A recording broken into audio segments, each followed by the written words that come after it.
Sebetulnya kan kalau intimidasi perasaan inferior itu kan dari apa ya Ning, budaya patriarki kan Ning. Budaya patriarki. Merasa laki-laki itu harus di atas, perempuan itu tidak boleh melebihi gitu. Padahal cita-citanya feminisme itu kan bukan perempuan mau mengungguli laki-laki, tapi menjadi partner yang setara gitu. Jadi Anda berkembang, saya juga mau berkembang. Jadi gimana gitu. untuk istri gimana? Bersabar atau gimana? Kayak istri Indonesia saya atau gimana?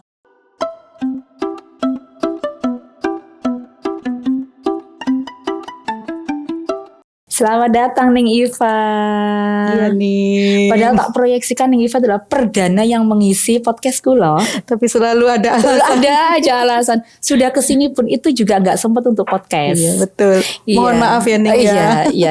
Karena setiap kali kesini itu selalu membawa bayi. Aman. Iya. Setahun yang lalu bawa bayi. Produktif ya. Tahun ini bawa bayi yang baru. Bawa bayi lagi. Oke. Nanti tahun depan gimana ini tahun depan? Tapi gimana rasanya nih setelah aktif di luar kan kebalikannya ya sama aku lagi. Jadi saya tuh setelah punya anak 5 ya. Jadi yang 10 tahun itu berkecimpung dengan hamil, melahirkan, menyusui, hamil melahirkan, menyusui gitu terus ya sampai KFC dodolan rawon. Enggak sampai jualan rawon, saya sudah berhenti. Terus setelah itu saya fokus keluar, fokus nulis, fokus mengisi ruang-ruang publik gitu ya. Kalau Ning Iva gimana nih rasanya? Kalau saya kebalikannya. Iya, kebalikannya ya. Jadi sebelumnya aktif keluar kemana, kemudian sekarang kembali ke rumah. Tapi sebetulnya tidak terbatas di keluarga saja, karena di rumah juga ada aktivitas. Tapi memang membatasi kegiatan yang terlalu jauh keluarnya. Kecuali ke Mojokerto gini. Kecuali ke Mojokerto wajib itu ya. Ya masa sih pertemanan sudah 15 tahun. 15 tahun loh. Terus ini. Gitu diminta untuk podcast nggak mau ya, ini yang bahaya. Iya, tapi gimana rasanya nih? Seneng atau ada shock culture? Gimana dari hiatus ibaratnya ya, sekarang hiatus gitu ya. Ya sebetulnya ini ya Ning, kangen berkegiatan di luar gitu. Tapi sebetulnya kalau mau dicari kegiatan ya di rumah sebenarnya nggak kurang-kurang kegiatan gitu nih. Selain mengurus anak, itu juga di rumah kan sedang merintis karya-karya yang baru. Bukan apa karya itu? Saya, karya anak-anak. Apa itu karya apa itu? Nanti kita ceritakan. Oh gitu ya. Jadi belum cerita. Oke. Apa ya? Ini bocoran. Spill. Gimana? Mau cerita apa dulu ini? Enggak, janganlah. Tapi sebenarnya nih kan kalau saya itu biasanya podcast tuh langsung ngobrol. Saya pingin ada sedikit game itu nih. Iya, gimana? Ada pertanyaan-pertanyaan, ada 2 pilihan yang nggak boleh ada waktu untuk berpikir. Lama untuk berpikir. Kok ini kayak media sosial ya? Media sosial tidak membuat kita berpikir. Apa yang Anda pikirkan? Apa itu apa yang Anda pikirkan? Tulislah, share lah gitu. Tidak boleh ada alasan atau menurut saya ya begini atau tergantung, tidak boleh. Jadi harus gercep. Oke. Tapi saya ngerepek dulu nih. Ning, langsung dijawab ya cepet ya, ini dikit kok pertanyaan dikit. Bismillahirrahmanirrahim. Kopi atau teh? Kopi. Membaca atau menulis? Membaca. Buku fiksi atau buku non fiksi? Fiksi. Oke. Menulis buku atau menulis jurnal? Menulis buku. Oke. Tapi bukunya kok nggak ada ya? Gender atau ekofeminisme? Feminisme. Oke. Hadroh Kaya atau Lora Edu? Penulisnya aja ya. Oke. Dari yang gercep-gercep dijawab ini tadi ya Ning ya. Ini di mix dan match ya. Kopi ini ternyata suganya juga kopi. Terus saya nggak bisa teh Ning. Karena gitu kalau minum teh kadang pusing. Oh, kenapa kok gitu? Gak tahu ya. Mungkin kurang kadar kafeinnya mungkin ya. Kurang tahu juga. Tapi kata dokter kandungan saya, katanya teh itu mengikat zat besi. Karena saya kan kurang darah orangnya. Jadi kalau minum teh itu pusing. Tapi kalau minum kopi alhamdulillah. Seperti doa Ning Uswa, ya Allah jangan cabut nikmat mengopi saya. Ya Allah, iya betul. Kalau saya tuh lebih ke kurang transferan gitu mungkin. Kurang transfer. Gus. Terus Ning, membaca atau menulis tadi jawabannya Ning Iva adalah membaca. Ya, Ning saya tuh kayak ini loh Ning, ngerasa saya kan lama ya nggak menulis gitu ya, kebanyakan di luar katanya Laura Edi. Terus kemudian kemampuan menulis saya itu memang berkurang. Ternyata memang saya kurang membaca. Jadi memang benar kata orang-orang literasi bahwa tulisan yang berkualitas itu harus diawali dengan banyak membaca. Karena kalau dilihat tulisan itu tidak berkualitas berarti memang orangnya kurang membaca atau kurang literasi. Tapi ini ngomongin masalah literasi nih ya. Apakah literasi itu cuma sekedar membaca atau menulis gitu nih Neng Iva? Ya sebetulnya literasi itu tidak terbatas membaca dan menulis saja Neng, tapi memahami situasi, memahami kondisi, memahami hal-hal yang ada di luar sana itu juga literasi. Kayak anak-anak zaman sekarang itu kan misalnya kita kan sering dengar berita ya, ada anak-anak di daerah X misalnya itu mengalami gagal ginjal, kemudian harus cuci darah betul. Itu kan diakibatkan oleh konsumsi makanan dan minuman yang kemasan misalnya. Itu kan menandakan juga kurangnya literasi. Karena kalau seseorang itu mengerti dengan literasi, itu dia akan berhati-hati dengan apa yang dia konsumsi. Misalnya makanan yang dia konsumsi itu komposisinya apa, minuman yang dia konsumsi komposisinya apa. Kemudian produk-produk yang dia pakai misalnya, apakah mengandung bahan-bahan yang berbahaya, itu termasuk kemampuan literasi juga. Oke, tapi kan kalau masih kecil ya mana bisa nih dia masa nggak punya feel untuk aku harus baca ini dulu. Tapi orang tuanya mungkin ya. Orang tuanya harus mengajarkan kepada anak-anaknya, nggak boleh terlalu banyak minum-minuman berperasa misalnya seperti itu. Karena kan anak-anak itu ya nggak tahu nih kalau nggak diajari. Jadi memang harus diedukasi sama orang tuanya, sama gurunya gitu. Supaya melek literasi dari literasi. Ya, berarti nggak cuma literasi itu membaca menulis tapi juga satu hal yang sederhana gitu. Iya, kemampuan kehidupan sehari-hari, kemampuan survival itu literasi juga. Iya, literasi. Literasi itu juga berarti gini nggak sih, kalau kita kamar mandi gitu kan ya. Kita bawa handphone nggak, siapa nih yang kamar mandi suka bawa handphone.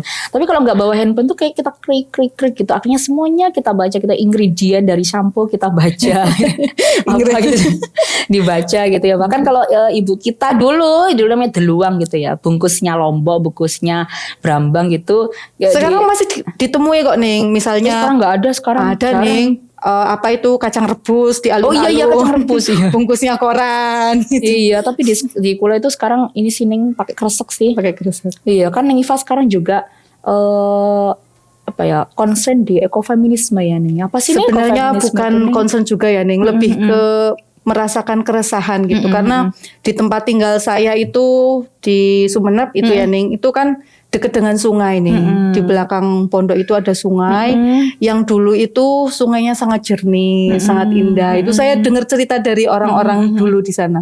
Dari suami saya ketika kecil itu selalu main ke sungai, renang di sungai. Sekarang itu nggak ada anak-anak kecil main ke sungai. Anak-anak kecil itu main ya main mabar Mobile Legend, kemudian berbagi wifi. Nggak ada anak-anak itu main ke sungai. Dan apa yang terjadi dengan sungai itu gitu? Sungai itu sekarang menjadi tempat pembuangan sampah popok, sampah pembalut. Kadang bukan orang-orang sekitar situ yang membuang sampah, tapi entah orang dari mana bawa VR gitu Ning, terus ditumpahkan ke sungai sampahnya gitu. Dan kita nggak tahu itu orang dari mana. Akhirnya sampah-sampah itu memenuhi sungai, kemudian sungai yang awalnya itu jernih, jadi tempat kehidupan masyarakat di sana. Kan zaman dulu itu orang itu nggak punya sumur nih, semua itu ke sungai. Dari mulai mandi, nyuci, kemudian memasak itu ngambil air di sungai. Sekarang orang sudah ngebor sumur sendiri, akhirnya kehidupan sungai itu tidak begitu diperhatikan. Dan sebetulnya bahayanya itu adalah ketika kita sudah terlepas atau merasa melepaskan diri dari alam, itu ya disitulah bencananya nih. Orang itu tidak menjaga sungai, akhirnya sungai penuh sampah gitu. Terus orang itu dengan mudahnya ngebor sumur gitu kan. Semakin banyak orang ngebor itu kan air semakin apa ya? Menipis. Semakin menipis, iya. Karena alam kayak marah gitu ya. Iya, jadi disakiti. Sebenarnya yang ya kekurangan air. Sekarang kan kita sedang merasakan ini udara panas-panasnya. Kemudian kalau di daerah tempat saya itu air mulai banyak yang kering, sumur-sumur banyak yang kering. Ya karena kayak gini, sungai itu nggak dirumat istilahnya. Kemudian pepohonan-pepohonan itu juga nggak dijaga. Karena orang merasa tidak punya keterikatan dengan alam. merasa hidupnya itu sudah terlepas dari alam. Padahal kita itu nggak bisa melepaskan diri dari alam gitu. Dan kalau krisis air itu imbas paling banyak itu ya kena ke perempuan dan anak. Betul. Karena kalau laki-laki ibaratnya gini, laki-laki itu bisa hidup 1 hari dengan 1 galon air gitu. Tapi kalau perempuan nggak bisa. Perempuan itu untuk mandi, untuk mencuci, untuk memasak, itu nggak cukup 1 galon air untuk anak-anaknya gitu. Jadi ketika air itu susah, yang paling kena imbasnya itu adalah perempuan dan anak. Oh, ini yang menjadi titik dari ekofeminisme itu ya? Dari pengalaman saya. Karena kalau kita bicara feminisme itu kan pengalaman perempuan itu menjadi salah satu sumber pengetahuan. Jadi pendekatan saya tentang ekofeminisme itu ya dari pengalaman saya yang saya alami ini. Bahwa air susah, kemudian sungai tercemar, sungai rusak, itu jadi keresahan. Tapi apakah saya sudah berbuat sesuatu gitu ya? Ya enggak juga sih Ning. Maksudnya ini baru keresahan-keresahan saya yang bisa dilakukan ya berusaha untuk enggak semakin mencemari sungai. Jadi misalnya paling tidaklah jangan buang sampah di sungai. Iya. Gitu. Karena kalau urusan sampah itu kan rumit ya. Kita tidak bisa lepas dari yang namanya misalnya popok sekali pakai. Betul. Karena segimanapun kita misalnya di rumah itu pakai klodi, pakai apa, tapi ketika keluar kita kadang tidak bisa untuk tidak praktis, tidak gitu, mungkin ya. Karena eranya sudah seperti ini gitu. Tapi memang yang bisa dilakukan itu ya berusaha untuk mengurangi ya itu jihadnya di situ. Jihadnya di situ mengurangi ya. Memang tidak ada jihadnya, belum ada dalam perjuangan yang kayak Pandawa. Apa namanya Pandawa ya? Pandawa Group itu yang 5 cowok itu terus bersihin sungai, luar biasa. Iya. Tapi ternyata setelah dibersihin gitu lagi. Iya. Kalau di pesantren sendiri Neng Iva kan juga mengasuh di pesantren itu ya. Dan juga ada mbak-mbak yang putri. Itu bagaimana sih cara ngajarkan ekofeminisme ke mbak-mbak putri, misalkan kalau pakai pembalut itu begini-begini dan lain sebagainya. Atau jangan pakai pembalut yang sekali pakailah yang kain atau yang apa gitu. Tapi kan juga ada efek-efek negatif dari pemakaian pembalut yang dipakai berkali-kali, kayak mungkin kurang bersih, masih ada sisa-sisa darah, kemudian kumannya bakteri dan lain sebagainya. Itu gimana nih cara mengajarkan ekofeminisme, jihad sebagai perempuan dengan background pesantren ya, wajah pesantren itu perempuan yang berjihad di jalan. Sebetulnya gini nih, kalau untuk mengajarkan ke anak-anak itu sudah sering diajarkan gimana caranya beralih ke produk yang lebih ramah lingkungan misalnya. Tapi kenyataannya kan tidak semudah itu.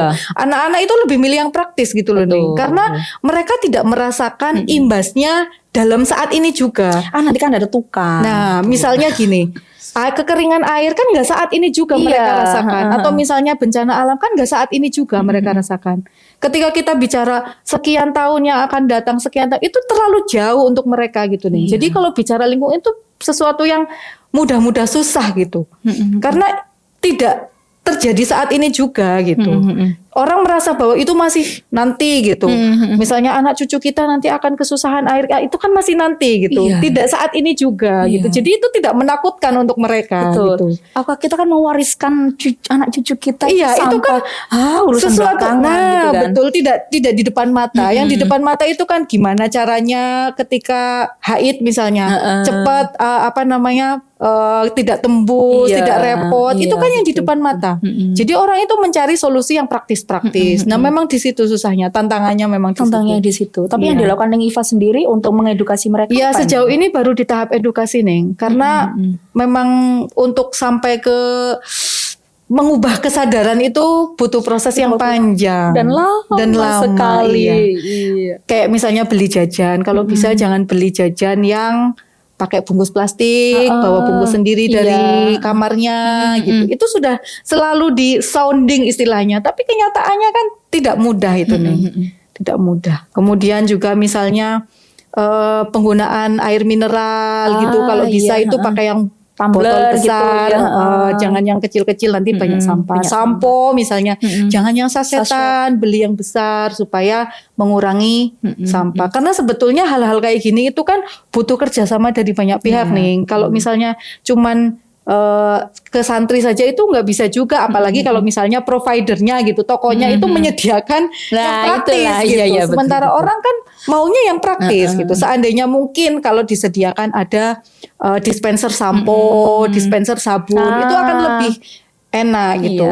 Jadi Ya mungkin diisi ulang. cita-citanya nanti akan ke sana. Gitu. Amin amin ya Allah, semoga amin. segera terrealisasi. Ini emang susah ya nih ya di pesantren dengan sebanyak itu masih tingkat pesantren, Masih belum ke di masyarakat, masyarakat belum ke lingkup luas. yang lokal, regional, nasional. Karena kalau kita belanja ke pasar aja nih, coba beli iya benar. bawang goreng, Oh, iya. bawang putih, Iya, bawang betul. merah, seperempat plastik lagi, plastik lagi. Sampai rumah itu tumpukan itu plastik. Iya betul. Lebih enak zaman dahulu yang pakai deluang itu tadi, pakai kertas-kertas tadi. Jadi literasinya juga masuk. Kadang gitu kan. Setelah saya tuh pernah nih pengalaman ya di penjahit gitu kan, penjahit ambil baju gitu, ambil baju di penjahit, dia nggak pakai plastik gitu, nggak pakai tas bonbon, tapi pakai koran, dibungkus koran. Ternyata korannya itu adalah gambarnya guru saya nih, Mbah Ilyas. Gitu. Ini kayak mana ini? Dipakai buat Wah inilah itulah nih ya jihad yang tidak akan pernah berhenti. Tapi saya seneng banget nih di tengah kadang ya mohon maaf ya nih ya, ada banyak sekali nawaning itu dengan perjuangannya masing-masing. Ada yang ning yang berjuang di ranah fikih, ada ning yang berjuang di ranah gender, ada ning yang berjuang di ranah tafsir, ada ning yang berjuang di ranah ekofeminisme. Itu sangat. Tapi kalau dibilang saya di bidang ekofeminisme enggak juga nih. Maksudnya kan masih belum ada gitu loh, Ning. masih belajar juga, Ya, masih ya. belajar juga. Karena basicnya kan memang literasi gitu Iya, ya. iya. Jadi awalnya itu memang dari literasi itu. Bagaimana supaya anak-anak itu juga melek dengan lingkungan, dengan alam gitu. Iya. Apalagi fenomena zaman sekarang ini menyambung yang saya sampaikan tadi nih. Ada tokoh publik gitu yang palu gada gitu. Apa yang lu mau gua ada gitu. Bahkan orang yang tidak ahli dalam ekofeminisme, tidak ahli dalam hal gender, tidak ahli dalam hal tafsir, fikih, itu semuanya itu speak up, semuanya bersuara seolah-olah apa sih yang lagi dibutuhin sekarang, apa yang lagi viral sekarang, udah aku ini untuk meng-up diriku sendiri biar viral, biar apa, untuk engagement dan lain sebagainya. Ini lah nih kan juga fokus di situ, memperhatikan tentang fenomena berkembangnya media ya nih ya, terutama media sosial. Ini menurut Neng Iva gimana sih? Saya ingat itu yang kemarin di Nawaning Jombang pertemuan itu Neng Iva banyak membahas tentang itu, menarik banget tuh Neng. Ini fenomena yang palu gada itulah. Jadi media sosial itu sudah mengubah banyak hal ya. Iya. Jadi apa ya, teknologi informasi itu mengubah pola-pola interaksi, pola-pola dakwah, pola-pola segala macam gitu. Yang awalnya itu tradisional, kita ngobrol tatap muka, itu sekarang semua ada di internet, semua ada di media sosial gitu. Dan yang juga salah satu kelebihan sekaligus kekurangannya itu adalah semua orang bisa menjadi produsen sekarang. Iya. Kalau dulu kan kita cuma jadi konsumen. Kalau sekarang dengan adanya media sosial kita jadi produsen juga nih. Kita mau ngomong apa, ada audiensnya. Jadi kita nggak cuma jadi audiens, tapi sekaligus juga jadi produsen. Nah, ketika media sosial itu diisi dengan hal-hal yang di luar kepakaran istilahnya. Ya, tapi mau gimana, namanya media sosial nggak bisa dikontrol gitu. Karena ya media sosial ibaratnya akunku gitu. Terserah aku dong mau ngomong apa, ibaratnya seperti itu. Makanya memang diperlukan juga literasi digital gitu. Nah, balik lagi ke literasi. Jadi memang teman-teman, kenapa kok Ning Iva itu selalu kembali ke literasi. Lah memang beliau ini adalah CEO perempuan membaca. Jadi ibu CEO saya. Nah ini mungkin bisa diceritakan nih tentang perempuan membaca ya, yang udah berapa tahun sih Ning? Dari 2016 nih. Oh berarti berapa tahun? 2016. Hampir berapa ya? 8 tahunan ya Ning ya? 8 tahun. 8 tahunan. Dan Desember ini mau ulang tahun ya? Mau bikin acara kita. Nah ini mungkin kita bisa, karena kita sebagai orang-orang yang pelaku dan juga orang yang menjadi saksi atau sejarah dari adanya perempuan membaca, yang memang itu cukup, mungkin di awal-awal berdirinya perempuan membaca itu cukup membuat interest banyak orang yang banyak orang yang kepingin masuk ke perempuan membaca, bahkan orang yang famous gitu kepingin masuk ke perempuan membaca yang kita komunitasnya cuma kecil. Cerita nggak sih ini gimana? Kita bisa menyambung menjadi satu gitu. Jadi ceritanya dulu itu saya awal menikah itu nih kan namanya status baru, kemudian banyak harus adaptasi kan dengan kesibukan apa segala macam. Kemudian merasa kok saya sekarang susah untuk menyelesaikan bacaan, kurang fokus gitu, terbagi antara mengurus anak ini dan lain sebagainya. Akhirnya mencari teman-teman sefrekuensi. Ayo kita mulai rajin baca lagi, ayo kita ngobrolin ilmu, ngobrolin pengetahuan. Awalnya dari situ nih. Jadi kita mencari teman-teman yang satu frekuensi untuk bikin komunitas. Sebenarnya komunitasnya itu lebih kayak support group gitu loh nih, untuk memotivasi satu sama lain supaya semangat baca lagi, semangat diskusi lagi gitu. Karena meskipun sudah menikah, sudah punya anak, itu kan orang itu kan semakin hari itu menghadapi masalah yang berbeda-beda. Dan ilmu itu kan terus berkembang. Kalau kita tidak membaca, tidak memperluas pengetahuan, ya kita akan ada di titik yang sama terus gitu. Sementara kita kan harus upgrade diri terus karena masalah yang kita alami itu semakin hari semakin bertambah. Misalnya juga menjadi istri, nggak ada kan sekolahnya nih menjadi istri, kemudian menjadi ibu. Kalau nggak belajar sendiri mau belajar dari mana? Ibu melahirkan anak pertama, kedua, ketiga berbeda, ilmunya berbeda. Terus misalnya kalau dari zaman dulu katanya ini kan itu tidak bisa diverifikasi gitu ya. Tidak ada standar yang paten gitu. Betul. Jadi harus belajar gimana sih caranya merawat anak, gimana mendidik anak, dan itu ya didapatnya dari membaca, dari ikut kelas, dari diskusi, dari yang seperti saya bilang tadi, kalau dalam perspektif feminis, pengalaman perempuan itu adalah sumber pengetahuan. Jadi misalnya Ning Uswah punya pengalaman mengasuh anak, itu saya bisa belajar dari Ning Uswah. Itu adalah sumber pengetahuan. Nah, di perempuan membaca itu kita belajar dari satu sama lain. Jadi kita belajar dari pengalaman-pengalaman teman-teman di sana, dari bagaimana teman-teman membaca buku, kemudian mereviewnya dalam tulisan, kemudian kita diskusikan. Kan kalau dulu itu awal-awal itu kan kita sangat aktif ya. Jadi satu bulan satu orang satu buku. Jadi ibaratnya saya 1 bulan baca 1 buku, ketika membaca review dari teman-teman yang lain itu sama saja saya 1 bulan baca sekian buku gitu. Betul. 50-an ya, 50 anggota ya. Kayaknya dulu awal-awal itu 10-20. Jadi ketika saya mereview buku yang saya baca, saya membaca review dari buku bacaan teman-teman, itu kayak baca banyak buku gitu. Terus kita diskusi. Kayak baca 1 buku gitu ya, berarti cuma membaca review. Betul. Terus kita diskusi. Kemudian ketika ada buku yang menarik, kita cari bukunya, kita baca sendiri. Jadi rekomendasi dari teman-teman itu juga untuk menambah pengetahuan bagi kita. Jadi awalnya memang seperti itu. Kemudian di komunitas perempuan membaca itu juga ada ini nih semacam hukum tidak tertulis untuk tidak menghakimi. Jadi kalau kita curhat di grup itu kita tidak mendahulukan menghakimi, tapi kita mendahulukan memahami, berusaha memahami satu sama lain. Wah, ini quote of the day. Tidak menghakimi tapi memahami. Karena kan kita tidak tahu perang apa yang sedang dilalui oleh seseorang. Jadi ketika teman kita itu bercerita tentang masalah apa, ya jangan mendahului menghakimi, tapi berusaha memahami dulu. Jadi kangen nih di grup. Ayo kita ramaikan lagi. Terus lanjut nih setelah diskusi banyak. Terus ini nih kalau saya boleh menambahkan ya, sebagai partner yang juga saya merasa sangat berterima kasih sama Ning Iva karena sudah merekrut saya, kemudian ngajakin untuk bisa membaca dan juga menulis. Yang seperti saya bilang tadi, kemampuan menulis itu tergantung dari bagaimana sebanyak apa kita membaca gitu ya. Semakin berkualitas tulisan kita itu berarti semakin banyak bacaan kita lah.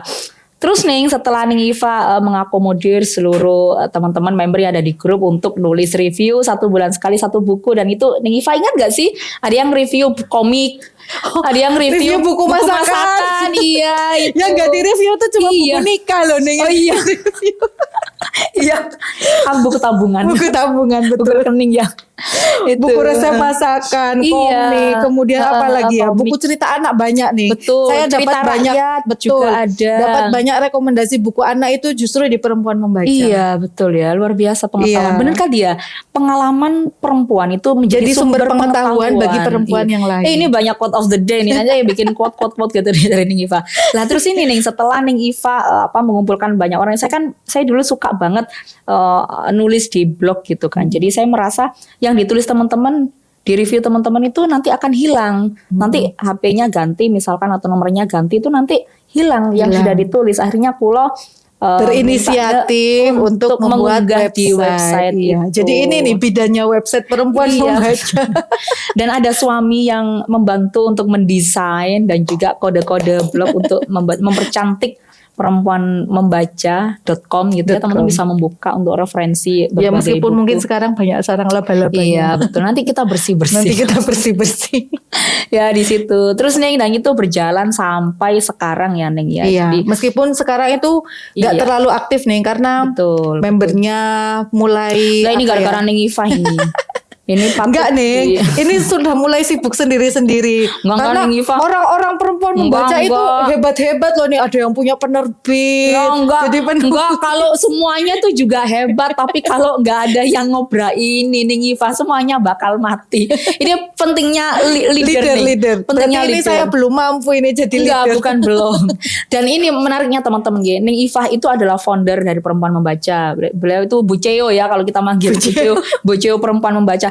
Tapi banyak orang ini yang salah sangka nih kalau saya itu disangka saya itu foundernya Perempuan Membaca. Dan ini yang bikin saya tuh terharu, harus klarifikasi.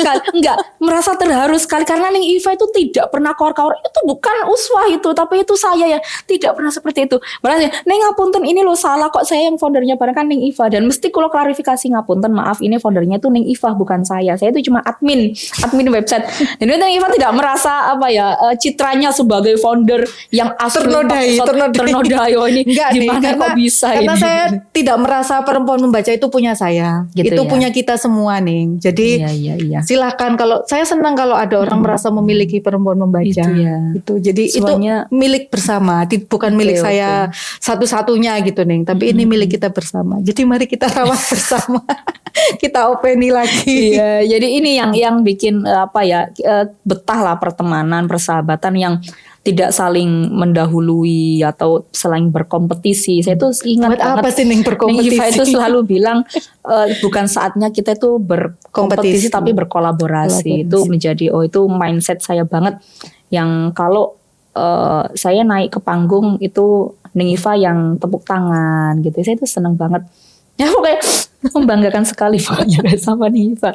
Lah itulah teman-teman kisah sedikit tentang Perempuan Membaca. Lah ini kan ada syarat-syaratnya nih kalau mau gabung ke Perempuan Membaca. Jadi banyak banget email yang masuk kepingin bergabung, tapi kadang yang sulit itu istiqomahnya.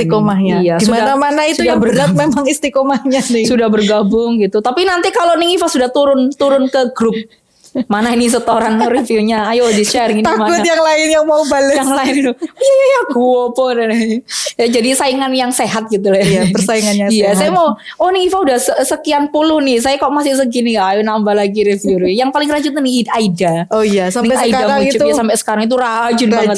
Iya, di saat kita itu kelemar gitu. Ning Aida itu luar biasa. Sebenarnya kita itu tetap baca, cuman ketika untuk menulis review itu selalu punya alasan. Aduh repot ini, repot itu. Ombong-ombone alas itu ombongan alasan gitu. Betul. Ya nih itu tadi membahas tentang literasi ya, tentang literasi. Sekarang membahas tentang sedikit private lah nih tentang apa kok mencurigakan. Ini nih panjenengan penulis gitu kan. Enggak nih, saya enggak penulis nih, enggak punya karya menulis review. Menulis tesis, menulis skripsi gitu ya. Ya penulis saya juga. Saya pede menjadi penulis nih meskipun menulis status gitu kan ya, sama menulis artikel gitu. Saya pede aja sebagai penulis gitu, menulis apapun lah pokoknya bisa ditulis gitu. Dan tapi kalau suaminya Ning Iva, lah ini kan penulis beneran ini. Iya, kalau suami saya penulis beneran nih. Tapi kalau dibilang saya editor beneran, saya setuju nih. Oh gitu ya. Jangan gitu Ning, jadi mana tulisannya Ning? Bahas editor. Lah ini ceritanya Ning Iva gimana Ning? Membersamai suami. Senang gak sih Ning punya pasangan gitu, partner yang dan sejauh mana sih partner hidup panjenengan ini untuk mendukung Ning Iva dalam pendidikan, karir, tulisan, dan apapun itu pokoknya Ning Iva bisa nyaman di ruang publik dan juga di ruang domestik gitu. Iya, karena menjadi perempuan itu kan di lingkungan kita, di di kultur kita itu kan tidak mudah ya nih. Iya. mau sekolah itu nanti anaknya gimana, misalnya seperti betul. itu. Tapi kalau bapaknya kuliah nggak ditanya, anaknya gimana, nggak ditanya. Misalnya bapaknya ngisi acara di mana nggak ditanya, anaknya sama siapa. Tapi kalau ibunya yang ngisi di mana, anaknya sama siapa. Gitu. Jadi seolah-olah anaknya itu anaknya ibunya, bukan anaknya bapaknya. Cuman saya bersyukurnya gini, saya tidak pernah dibatasi untuk berkembang. Jadi ketika saya punya anak, kemudian saya pengen lanjut kuliah S2, itu tidak dibatasi. Meskipun orang-orang di sekitar kami itu, jangan kuliah jauh-jauh, nanti ini. Suami saya itu tetap, kamu mau kuliah di mana? Saya mau kuliah di UI, mau ambil jurusan ini, didukung. Jadi saya kan dapat beasiswa itu nih. Itu proses saya mendapat. Iya. Itu yang tes beasiswa ke Surabaya bolak-balik itu ya diantarin sama suami saya. Jadi memang support orang istri untuk berkembang itu ya harus ada support dari suami gitu. Jadi suami itu kalau mau istrinya hebat istilahnya, tapi bukan berarti saya merasa diri saya hebat gitu ya. Maksudnya kalau mau istrinya berkembang itu harus dikasih ruang gitu. Harus didukung gitu, jangan dibatasi. Karena saya kira semua istri juga akan mendukung suaminya kan, Ning? Iya pasti nih. Suaminya berkembang itu pasti didukung. Padahal untuk pundi-pundi finansial gitu sangat mendukung. Iya, untuk transferan. Betul. Biar gak anemia, kurang transferan. Iya nih, jadi gitu. Dan suami saya ini kan ketika sibuk penulis gitu ya, itu saya juga memberi ruang gitu. Karena biasanya kalau menulis itu berdiam diri gitu. Biasanya kan ada kamar sendiri gitu ya. Baca buku, kemudian nulis, ya saya biarkan, saya memberi ruang untuk membuat penulis merasa tenang. Karena kan proses kreatif itu kan tidak mudah ya, Ning. Ketika punya ilham gini kan, kalau nggak segera ditelurkan hilang. Jadi ketika butuh space untuk itu ya kita mendukung. Jadi harus saling mendukung satu sama lain. Benar, saya tuh ingat loh Neng, waktu saya tuh pernah nge-review buku yang yang diterjemahkan sama Ning Iva. Lah Ning Iva ini selain penulis, editor juga penerjemah gitu ya.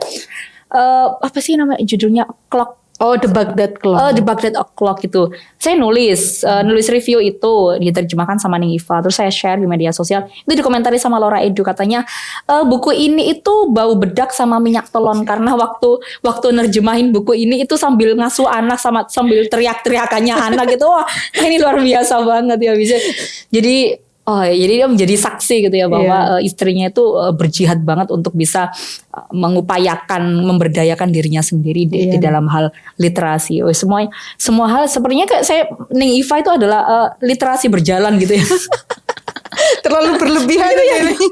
Karena semua itu pasti disangkut pautkan dengan literasi gitu ya. Jadi kalau Ning Iva sendiri cara mensupport suami selain cuma memberikan ruang gitu, memberikan ruang untuk menyuguhkan makanan atau kopi. Enggak sih, kadang suami saya gitu itu tidak manja gitu. Mandiri. Mandiri. Bikin kopi bikin sendiri. Gitu ya, ada tamu ngelihat ke kamar, istrinya tidur ngelonin anaknya, nggak jadi minta bikinin kopi sendiri buat tamu. Ya sebetulnya ini nih saling ini aja, misalnya butuh apa dikomunikasikan, saya butuh apa dikomunikasikan gitu. Jadi ya kuncinya itu sih Ning, dalam sebuah hubungan itu harus dikomunikasikan, kemudian ada apa istilahnya ya? Ya bagaimana caranya membuat keinginan saya dan keinginan Anda tidak berbenturan gitu nih. Jadi sejalan. Kan kebetulan memang saya dengan suami itu kan sama-sama suka buku, suka literasi gitu. Jadi kadang diskusi-diskusi tentang itu. Misalnya ketika mau nulis Hadrah Nyai, itu diskusi dulu, ini kira-kira ulama perempuan siapa ya gitu. Kita saling brainstorming seperti itu. Tidak merasa terintimidasi dengan citra seorang istri. Oh tidak nih. Iya gitu ya. Tidak ada intimidasi. Ini kan bagi orang lain yang memandangkan, ya pantesan saya sama-sama suka buku, makanya suka saling mendukung. Lah ini nih kalau misalkan nih, saya kan juga banyak dicurhati oleh orang-orang yang masuk yang tanya ke saya tuh. Tapi kalau misalkan antara suami dan istri itu berbeda. Misalnya yang istri tuh suka banget literasi, yang laki-laki nggak suka literasi. Bahkan saya tuh pernah dicurhatin sama seorang teman gitu. Dia itu S2 gitu kan ya, terus mau S3 gitu. Suaminya tuh juga maksudnya juga berpendidikan tinggi gitu. Tetapi merasa terintimidasi dengan citra istrinya gitu. Jadi istrinya ini mau S3 tapi dihalangin sama si suaminya. Karena takut tersaingi. Iya, tersaingi. Ini gimana sih caranya biar bisa bisa apa ya, meredam kehebohan si suami untuk tidak merasa tersaingi dengan keunggulan dari istrinya gitu. Jadi semakin bisa berjalan secara bersama-sama gitu, tidak merasa terintimidasi. Itu gimana kan banyak teman-teman kita yang masih seperti itu nih. Persoalan kayak gitu kan ada amalan-amalan apa gitu loh nih. Nggak ada amalan nih. Nggak ada ya. Sebetulnya kan kalau intimidasi perasaan inferior itu kan dari apa ya Ning, budaya patriarki kan Ning. Budaya patriarki. Merasa laki-laki itu harus di atas, perempuan itu tidak boleh melebihi gitu. Padahal cita-citanya feminisme itu kan bukan perempuan mau mengungguli laki-laki, tapi menjadi partner yang setara gitu. Jadi Anda berkembang, saya juga mau berkembang. Jadi gimana gitu. Untuk istri gimana? Bersabar atau gimana? Kayak istri Indonesia atau gimana? Aku menangis gitu. Bagaimana mungkin ini bukan ke istrinya ya Ning, mungkin suaminya justru suaminya ya. Gitu iya, dia harusnya merasa bangga loh kalau istrinya itu bisa berkembang.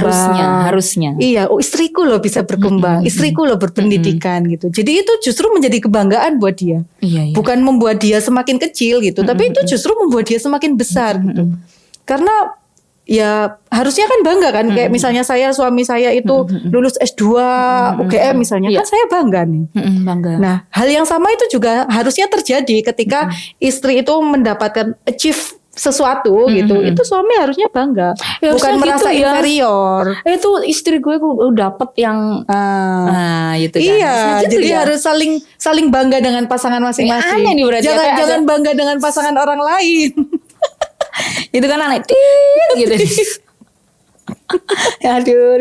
Ya, ngomongin masalah literasi kembali lagi ya nih ya. Saya harap jangan nggak bosen bahas tentang literasi nih. Nggak bosen. Karena tadi Ning Iva fiksi atau non fiksi gitu di awal ngobrolan tadi, pertanyaan-pertanyaan yang singkat itu tadi tercetus.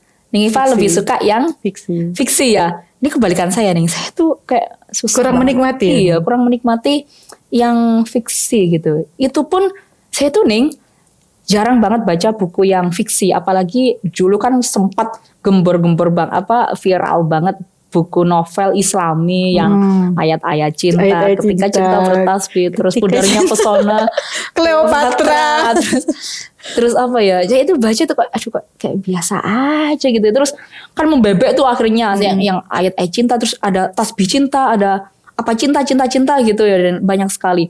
Mungkin ini nih, nggak menikmati Ning Uswa tidak bertemu dengan buku fiksi yang tepat. Lah, tapi setelah aku baca Hati Suhita, gitu, aku kok jadi ya nggak sebenarnya Hati Suhita itu biasa aja baca Wigati, bagus banget. Bagus Wigati nih, lebih bagusan Wigati daripada Suhita nih. Terus baca Suhita, terus tak baca lagi, ada unsur budayanya nih, jadi seneng banget gitu. Jadi memang tapi kalau baca buku itu pun baca itu karena ini punya temen nih gitu. Tapi jadi ternyata tertarik. Apakah kita harus suka sama penulisnya dulu, baru suka sama karyanya? Bisa gitu jadi nih. Atau yang terjadi dari saya itu begitu nih. Gitu kalau saya itu suka fiksi karena fiksi itu membuat kita jalan-jalan loh. Jalan-jalan kemana-mana. Iya, betul. Jadi bisa jalan-jalan ke daerah timur, bisa jalan-jalan ke Sumatera, bisa jalan-jalan ke Amerika, jalan-jalan ke Turki, dan menemui watak-watak yang berbeda. Jadi dari buku fiksi. Jadi buku fiksi itu adalah imajinasi, semacam jalan-jalan untuk saya. Jadi itu hiburan banget baca buku fiksi itu. Padahal itu adalah hasil dari imajinasi penulis, betul. Yang liar. Berarti Ning Iva itu berjalan-jalan di imajinasinya penulis. Di imajinasinya saya, karena ketika kita membaca itu kan kita punya imajinasi sendiri nih. Jadi apa yang dituliskan oleh penulis itu diimajinasi ulang oleh saya. Oke. Ketika saya ketika saya membaca 40 kaidah cintanya Elif Shafak misalnya. Saya merasa bertemu dengan Syams Tabriz misalnya. Merasa bertemu dengan Jalaluddin Rumi gitu. Dan itu salah satu buku yang saya baca berkali-kali sekali nih. Jadi ketika suntuk, kemudian lelah dengan kesibukan sambil tidur-tiduran baca buku itu. Merasa merasa tenang, merasa senang, kemudian merasa sedih, merasa marah gitu dari satu buku fiksi. Dan itu tidak bisa digantikan dengan nonton film. Betul. Visual. Gitu ya. Karena kalau visual itu kan imajinasinya terbatas nih. Iya betul. Kalau membaca buku fiksi itu imajinasinya tidak terbatas. Makanya tuh kita suka kesel kalau misalkan itu ada film, adaptasi dari novel atau based on true story dari mana, tapi kok kayak tidak gini, sesuai dengan imajinasi, karena itu tidak sesuai dengan imajinasi kita. Betul. Karena kalau tulisan itu lebih luas, lebih liar juga. Ya, lebih liar. Makanya kan Bu Karlina Supeli itu sangat menekankan anak-anak itu untuk membaca sastra. Oke. Karena dari sastra itu anak-anak belajar jurusan sastra ini kelembutan hati. Enggak juga sih nih. Enggak juga. Iya, jadi belajar kelembutan hati. Kemudian karena kan kita bertemu dengan karakter yang berbeda-beda itu nih. Betul. Di fiksi, di sastra itu kan karakter itu nggak hitam putih nih. Betul. Jadi berwarna ya. Iya berwarna. Jadi manusia itu ibaratnya tokoh gitu ya. Membuat pilihan-pilihan itu kita tidak bisa serta-merta mengatakan bahwa dia jahat, dia baik, itu nggak bisa. Karena kompleks kan manusia itu. Pilihan-pilihan yang dia buat itu kompleks dan kita belajar itu semua itu dari sastra. Oke. Jadi bagaimana kita melembutkan hati kita, bagaimana kita memandang orang lain, memahami orang lain, itu kita bisa belajar dari sastra. Banyak pelajaran yang bisa kita dapat dari sastra. Jadi membaca fiksi itu kayak semacam katarsis gitu nggak sih? Obat. Jalan-jalan kalau jalan-jalan gitu ya. Eskapisme. Kita kabur dari realitas. Kabur dari permasalahan. Iya. Oke, buku yang paling tadi kan Iva bilang yang buku yang bolak-balik dibaca itu buku yang Elif itu tadi Elif ya. Karena itu kisahnya bagus banget nih. Gitu. Perjalanannya. Itu pernah di review juga ya. Itu kan bisa buka. Ada di www.perempuanmembaca.com. Iya itu. Perjalanannya Jalaluddin Rumi bertemu dengan Syams Tabriz. Oke. Ya, meskipun itu diceritakan dengan fiksi ya nih, kita nggak tahu kisah nyatanya itu seperti apa, tapi di fiksinya itu ya jadi bisa membayangkan gitu bagaimana cintanya Syams terhadap Rumi, bagaimana cintanya Rumi terhadap Syams gitu. Karena kalau menurut Buya Husein itu kan mungkin tidak akan ada Rumi yang kita kenal seperti sekarang kalau tidak ada Syams Tabriz. Iya betul. Iya. Kalau buku favorit nih Iva sendiri apa nih? Kalau buku favorit apa ya? Jangan bilang banyak, satu aja untuk diulas. Ya itu salah satu buku favorit saya itu 40 Kaidah Cinta Elif Shafak. Kalau saya tuh kebalikannya nih Ifah tuh sukanya non fiksi gitu. Saya suka baca-baca tentang tafsir, baca-baca tentang karena sesuai dengan keilmuan. Iya, buku-bukunya Buya Husein itu saya suka banget. Terus bukunya ada nih bukunya Mbah Nyut. Mbah Nyut kan nulis buku fiksi yang apa sih? Yang wayang itu loh nih. Oh, Rama Parasu. Itu bagus ya. Ya itu sastra juga kan nih. Iya, sastra itu juga. Menggambarkan bagaimana karakter wayang. Saya menikmati itu ya, meskipun setelah baca buku itu saya kan sulit tidur nih. Sulit tidur terus baca buku itu, terus baca buku itu tidur. Oh, berarti bisa jadi obat insomnia.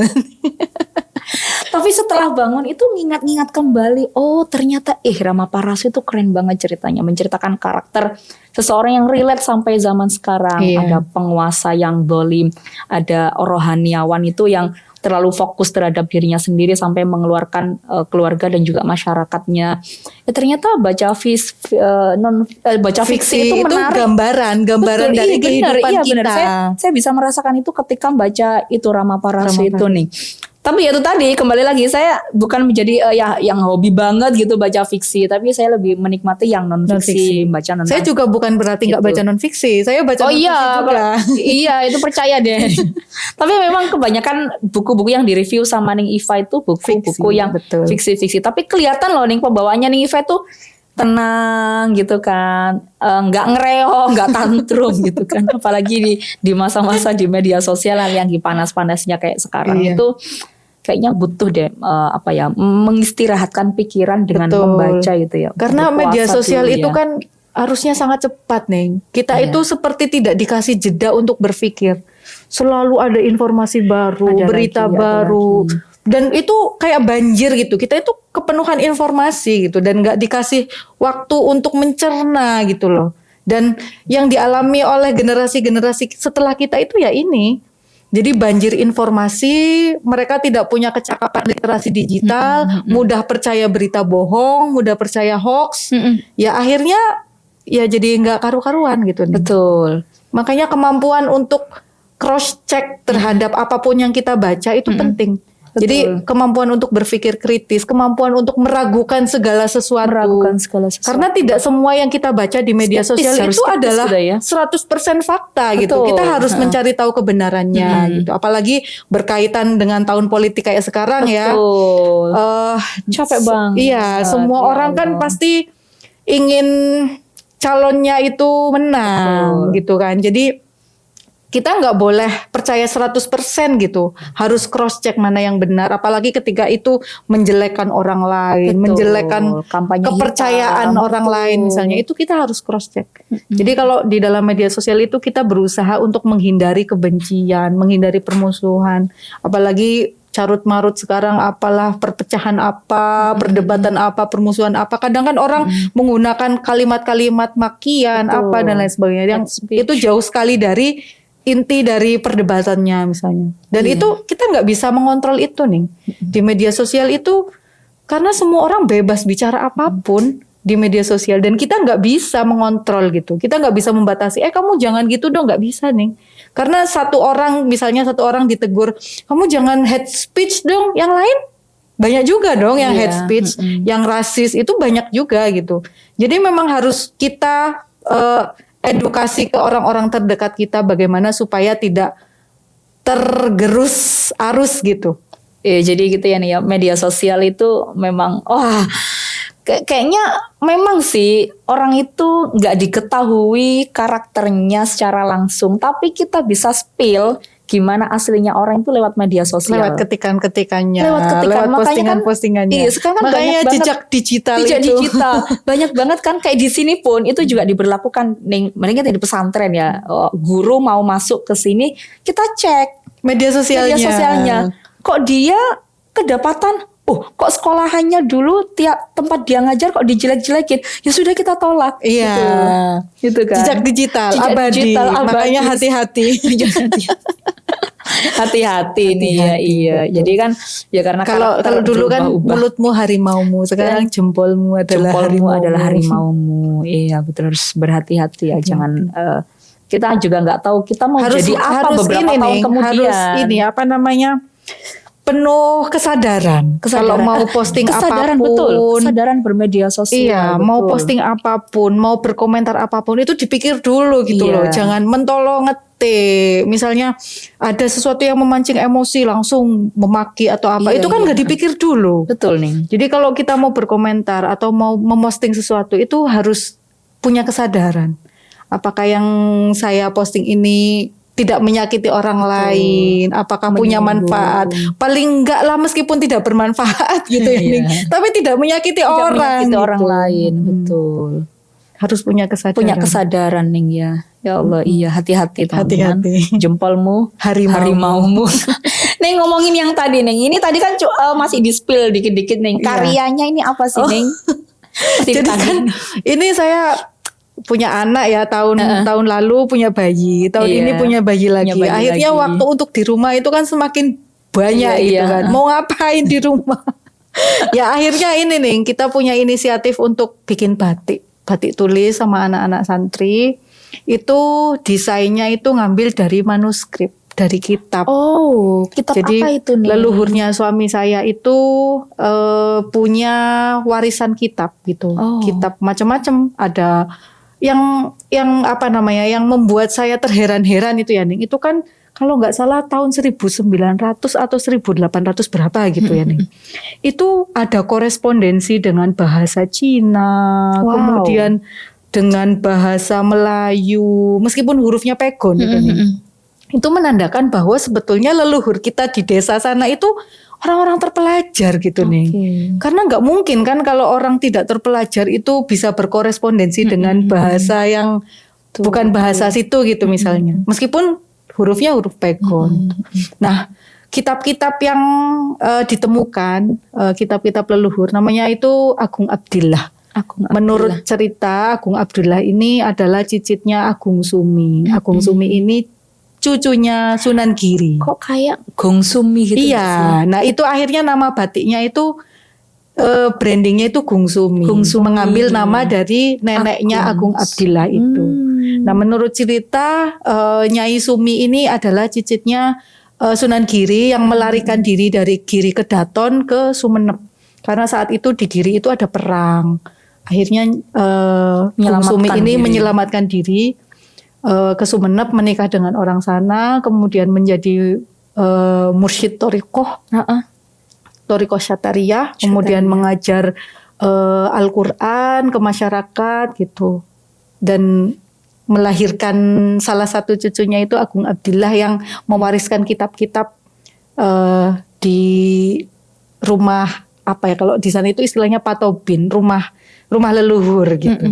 Nah karena masyarakat di sana, keluarga itu kan banyak yang nggak tahu betapa berharganya manuskrip, kitab itu, meskipun warisan yang tidak berbentuk harta itu kan sebetulnya, tapi itu kan tidak ternilai dengan harta, tidak ternilai dengan uang, sehingga karena tidak dianggap berharga nih, akhirnya tidak dirawat gitu, jadi dibiarkan di lemari, kemudian akhirnya lembab, jadi banyak yang rusak kitab-kitabnya.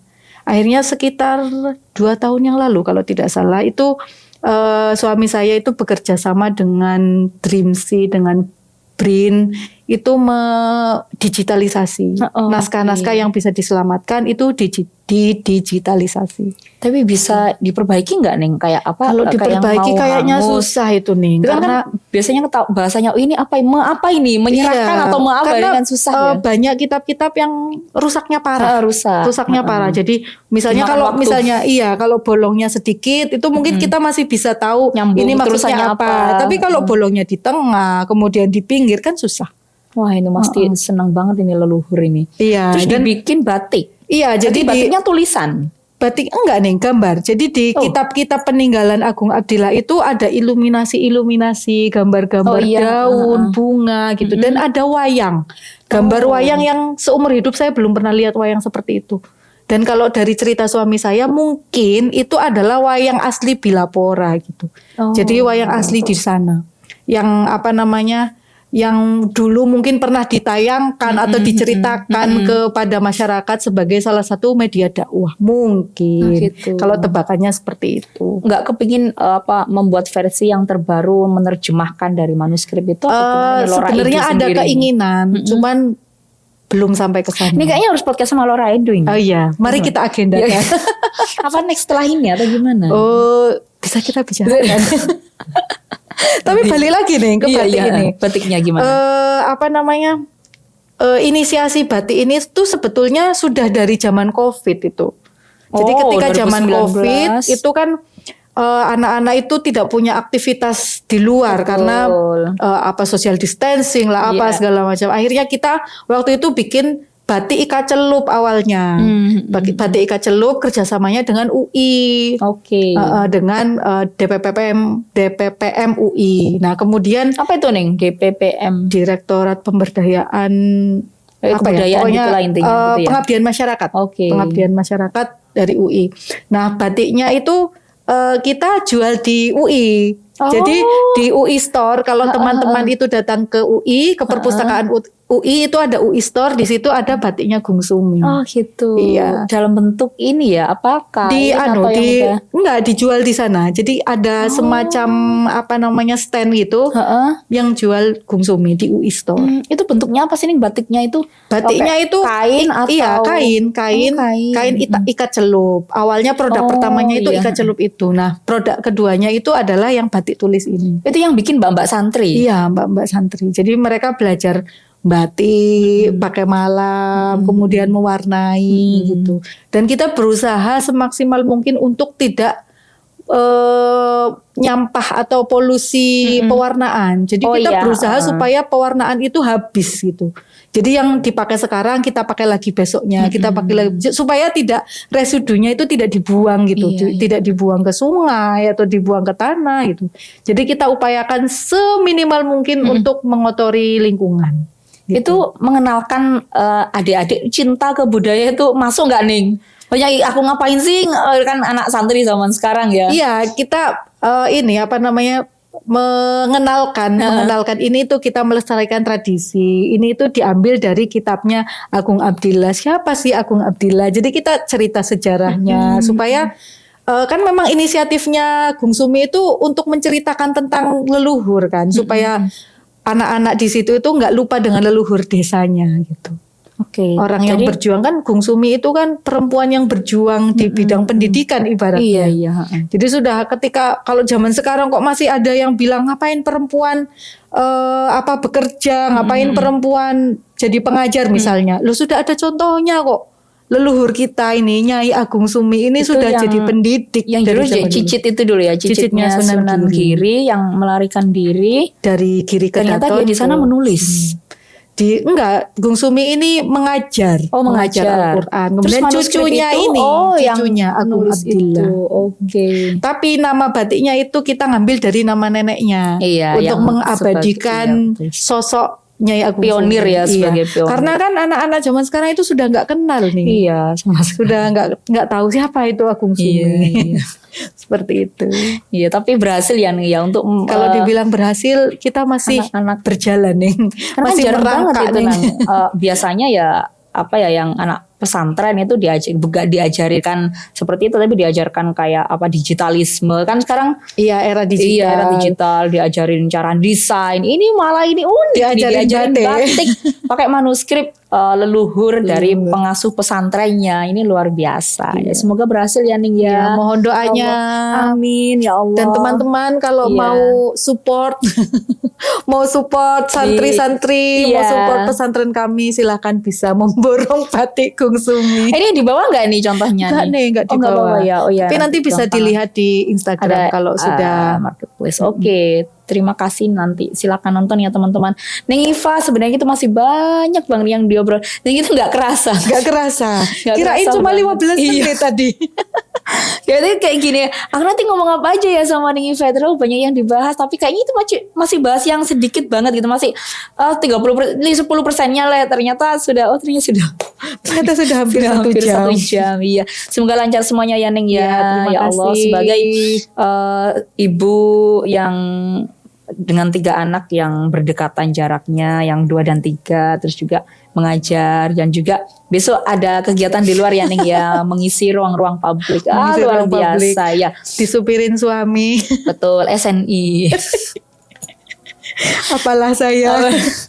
Tanpa suami. Dan bawa penderek ya Ning ya, tentunya. Bawa teman nih. Teman ngobrol. Oke. Semoga lancar semuanya Ning ya. Amin. Terima kasih banyak. Akhirnya teman 15 tahun bertemu di podcast Rundingan.